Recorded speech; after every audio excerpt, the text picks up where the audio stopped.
நாயகம்பா சமேத விஸ்வநாத சுவாமி ஆலயம் எப்படி இருக்கார் பாருங்க, ராஜா மாதிரி சுவாமி. இதெல்லாம் இந்த ஜென்மால பார்க்க முடியாத விஷயமாகும். அப்படியே நான் சொன்ன மாதிரியே பார்த்துக்குவோம். 4,16,00,000 ருத்ராஜம் எப்படி சுவாமி மின்றாருன்னு பாருங்க. இது கிட்டத்தட்ட ஒரு வருஷமாக இதை சொன்ன மாதிரியே காலம்பரையிலேருந்து கொக்க ஆரம்பித்து காலம்பரை 8 மணிலேருந்து ஆரம்பித்து நைட்டு 6:30 மணி மட்டும் டெய்லி நடந்த சம்பவம். இது சாதாரணமான விஷயம் கிடையாது. இது சாத்தினதுக்கு அப்புறம் தான் இவருடைய அஞ்ஞாபம் நம்மளுடைய தெரிய ஆரம்பித்ததாகும். இதை ஏன்னா வர முடியாதவளைக்காண்டி இதை தரிசனத்துக்காண்டி இந்த வீடியோ எடுத்துருக்கேன்.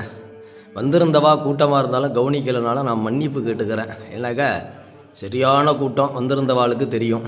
ஆமாம், யாருக்கும் எதுவும் செய்யப்படாது அப்படிங்கிற ஞாபகம்லாம் மனசில் இல்லை. அதுக்காண்டி மன்னிப்பு இருந்தாலும் நான் கேட்டுக்கிறேன். ஏன்னாக்கா இது எவ்வளோ பெரிய விசேஷம், சாதாரணமான விசேஷம் கிடையாது. ஏன்னாக்கா 3 நாள் தூங்கலை. ஆமாம், அதை இப்போவே பேசவே முடியலன்னு வச்சுக்கோங்களேன். அப்போ அந்தளவுக்கு நம்ம போராடி இருக்கேன் அதில்.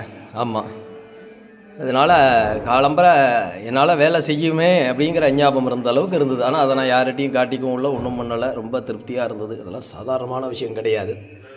அதெல்லாம் இந்த சுவாமியினுடைய அனுகிரகம் எப்படி இருக்கார் பாருங்கள். ருத்ராஜ விஸ்வநாதர் குட்டிலிங்கம், அதுக்கப்புறம் இந்த ஆத்மார்த்தமான குட்டிலிங்கம், அதெல்லாம் சாதாரணமான முயற்சி இல்லை.